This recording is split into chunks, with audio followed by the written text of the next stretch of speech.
Ini adalah proses penurunan atau pemasangan pegesting dinding grass trap ya, karena ini adalah besar volumenya, jadi memang harus dibantu dengan alat berat. Nah, jadi bapak tukangnya itu merakit di bawah untuk pegesting luar dalam. Nah, ini proses pemasangan dinding grass trap dan safety tank. Nanti next, setelah pegesting ini dipasang, baru akan dicor nanti. Nah, sebelum dicor ya tentu setting pipa inlet, pipa outlet, pipa sirkulasi, dan lain sebagainya. Semua pipa-pipa itu akan dipasang nanti. Jadi akan dibor nanti atau dilobangin pegesting ini. Next, ketika sudah ready, pipa-pipanya itu baik inlet, outlet maupun sirkulasi dan pipa lain-lain, nah baru akan dicor nanti sama bapak tukang. Hari ini lembur sampai malam. Nah, untuk pembersihan dinding maupun plat cukup pakai wear mesh saja, nggih. Cukup pakai wear mesh. Ya, jadi dengan wear mesh ini karena tidak ada tekanan terlalu berat dari luar, nah jadi ini sudah sangat ideal memakai wear mesh M8 ya, baik itu dindingnya maupun bawah dasarnya. Jadi tujuannya untuk apa ya, proses pengecoran seperti ini agar air dari tanah maksudnya nggih, itu betul-betul safety, tidak ada celah air itu masuk. Begitu juga air yang dari dalam, baik itu grass trap maupun safety tank, itu tidak ada boleh air dari dalam keluar, kecuali dari pipa-pipa yang sudah kita sediakan setting sedemikian rupa. Next akan dialirkan ke tempat-tempat yang sudah kita sediakan, ke drainase misalnya, ke penyerapan misalnya, seperti itu ya, sehingga air itu dari safety tank itu tidak akan bau. Nah, seperti itu ya, tidak ada boleh air keluar maupun masuk dari box ini, kecuali memang harus sengaja dibuat sedemikian rupa, artinya sudah didesain sedemikian rupa, baik itu mengenai peruntukan maupun tempat-tempat yang sudah kita posisikan, sehingga jalur-jalur itu koneksinya benar-benar terarah, terpola, sesuai dengan yang kita inginkan, sesuai dengan standarisasi pembuatan grass trap ya. Apa itu grass trap? Barangkali ini tidak umum. Grass trap adalah sebuah box ya, kotak, di mana box ini bertujuan untuk menyimpan, mengalirkan limbah lemak dari dapur misalnya, atau dari pencucian daging, atau dari masakan daging. Nah, jadi lemaknya itu ketika masuk dalam kotak grass trap ini, dia akan terpisah nantinya, secara otomatis terpisah dengan air. Lemak-lemaknya itu akan mengambang,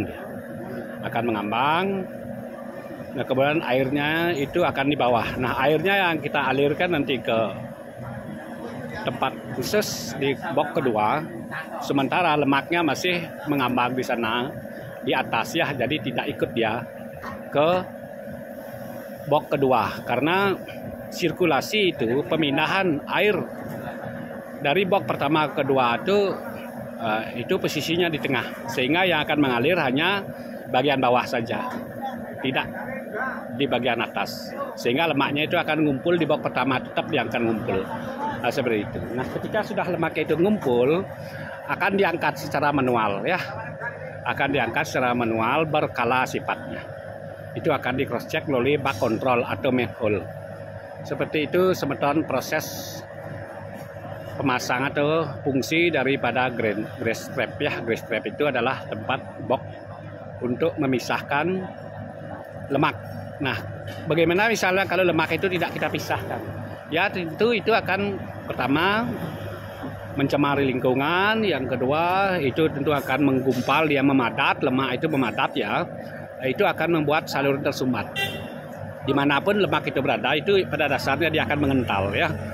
Nah, jadi kalau dalam jangka waktu lama posisinya itu di pipa, ya tentu pipa itu akan tersumbat. Atau kalaupun jatuh di got, mereka akan bergumpal di got. Itu salah satu penyebab ya, karena sifat lemak itu akan menggumpal. Seperti itu semeton fungsi grease trap ya, sehingga grease trap itu perlu ya, baik itu di rumah tangga. Kalau misalnya di rumah tangga itu biasanya ditaruh di dapur di bawah wastafel, kita bisa beli di tempat khusus ya, tapi ukurnya itu boxnya itu kecil, ukuran 50 kali 30 ada. Nah, kalau ini skala besar, karena ini adalah perusahaan ya, jadi memang gede. Oke. Tetap penting, grease trap itu tetap penting ya kita buat. Itu adalah standarisasi untuk pembuatan drainase. Limbah-limbah itu memang harus juga mendapat prioritas dalam pembangunan kita. Nah, seperti itu ya. Nah, ini jarang biasanya diketahui sama umum pada dasarnya, khususnya umum ya, tapi orang-orang tertentu memang udah paham itu fungsi dari grease trap. Nah, kebetulan posisi grease trap ini berhimpitan, berdampingan menjadi satu, cuman disekat saja dengan toilet. Jadi yakin ini tidak akan bocor ya. Nah, seperti itu ya. Nah, nanti air bersih itu akan dialirkan ke drainase, boleh ke got, tidak masalah. Seperti itu semeton, semoga saja informasi yang bermanfaat. Ya, apa yang paling penting ketika semeton berencana membangun warehouse seperti ini, misalnya pembangunan skala besar, yang siap, kami siap melayani dari konsultasi, desain, kemudian proses pembangunan, termasuk juga izin ya. Nah, izin apakah ke PBG, pembangunan gedung ya, bangunan gedung, apakah itu SLF, bangunnya sudah jadi, jika sertifikat dari fungsi, ataupun izin pendirian perusahaan, kami siap membantu karena tim kami lengkap di CP Mulia Balai Style ya. Jadi jangan sungkan-sungkan hubungi Titiang Nyoman Murdana selaku business owner CP Mulia Balai Style, siap membantu melayani kebutuhan pembangunan semeton semua. Terima kasih semeton. Semoga video Titiang ini bermanfaat. Titiang sinap dengan Pramosanti. Om Santi Santi Santi Om.